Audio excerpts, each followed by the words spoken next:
அன்பார்ந்த இறைமக்களே, கிறிஸ்துவின் மறுப ஜபக்குழுவின் வாயிலாக இன்று உங்களை சந்திப்பதில் நான் பெரும் மகிழ்ச்சி அடைகிறேன். மக்களை, சந்தோஷமாக இருக்கீங்களா? நிறைவாக இருக்கீங்களா? மகிழ்ச்சியாக இருக்கீங்களா? மன அமைதியாக இருக்கீங்களா?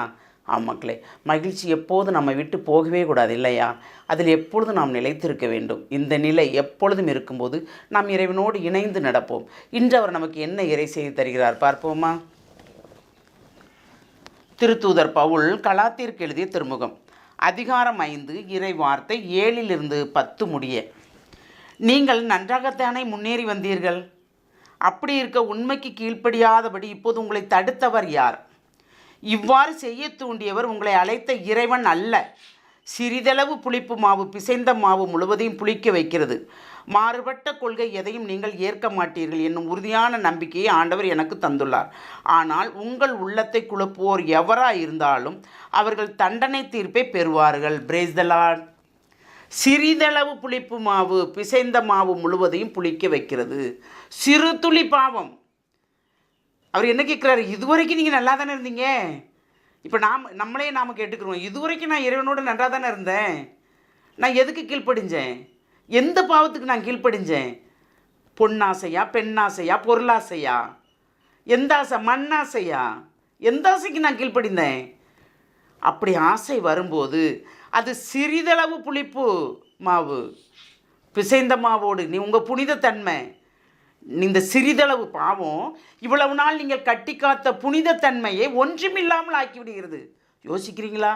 யோசிப்போமா? அப்போ எல்லா ஆசையுமே தேவையற்ற ஆசை. தெரியுதா? நமக்கு என்ன தேவையோ அதை இறைவன் தருவார். நமக்கு நம்மை அழைத்த இறைவன் நம்மை அப்படியே விட்டு விடுவாரா? எந்நிலையிலும் போஷிப்பார் நம்மளை. எந்த நிலையிலும் நம்மளை நிறைவாக வழிநடத்துவார். அப்போ அந்த சிறிதளவு புளிப்பு மாவு அதை எதை குறிக்கிறது? சிலை வழிபாட்டுக்குரியதை குறிக்கிறது. சிலை வழிபாடு என்றால் என்ன? பெண்ணாசை, பொன்னாசை, பொருளாசை, மண்ணாசை, இந்த ஆசை எல்லாம் இருக்கும்போது அது சிறிதளவு புளிப்பு மாவு, பாவத்துக்குரிய மாவு, பாவம். அந்த பாவம் இதுகால் வரைக்கும் நீங்கள் புனிதமாக இருந்தீர்களா? புனித தன்மையோடு இறைவனை மட்டுமே நம்பி இருந்தீர்களா?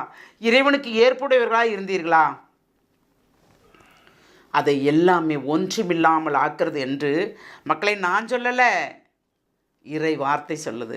சரியா? நினைக்கலாம் சில பேர், சொல்ல வந்துட்டாங்க இவங்க, என்ன இவங்க புனிதராக இருக்காங்கல்ல. இல்லை, மனிதர் தான், நம்ம பாவத்தில் உழந்தவர்கள் தான் ஒவ்வொருவரும்.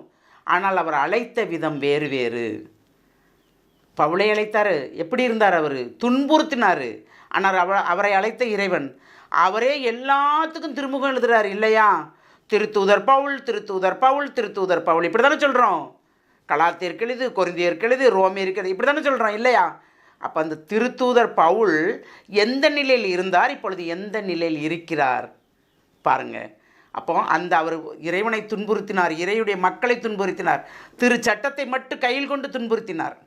அவர் துன்பத்திற்கு ரெடியாக காத்திருக்கிறார். அவர் துன்பப்பட்டார், துயரப்பட்டார், வேதனைப்பட்டார், நாடு கடத்தப்பட்டார், ஓடினார், எல்லா பக்கமும் ஓடினார். ஆனால் இறைவன் அவரை கைவிடவே இல்லை. அதுதாங்க, நாம் இறைவனோடு வரும்போது, நாம் தூய்மையாக இருக்கும்போது எல்லாமே நிறைவாக நடக்கும். உங்கள் உள்ளத்தை குழப்புவோர் எவராயிருந்தாலும் அவர் தண்டனை தீர்ப்பை பெறுவார்கள். Praise the Lord. நீங்கள் நிறைவாக இருக்கீங்களா? நிறைவாக இருக்கும்போது ஆண்டவர் உங்களை வழிநடத்துவார். ஆண்டவர் நமக்கு உறுதியான நம்பிக்கையை தந்திருக்கிறார். அந்த நம்பிக்கையை செய்பவர்கள் தண்டனை தீர்ப்புக்குள்ளாவர் என்று இறைவார்த்தை சொல்லுகிறது. அப்போ நமக்குமே விவேகம் இருக்குல்ல.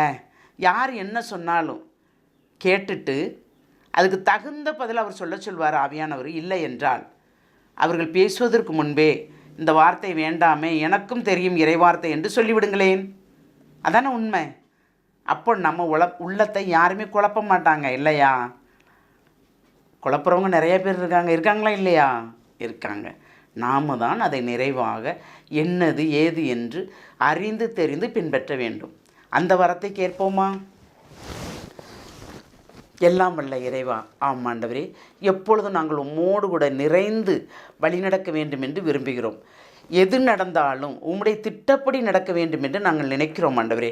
அதனால் எங்களுக்கு என்ன வித வந்தாலும், எந்த மாற்று கருத்து வந்தாலும் உடனடியாக அதை களைந்து எறிந்து உம்மோடு கூட நடக்கும் வர வேண்டும் ஆண்டவரே. எல்லாம் வல்லவரே, அழைத்தவர் நீர், எங்களை பெரியவர், ரொம்ப பெரியவர் ஆண்டவரே.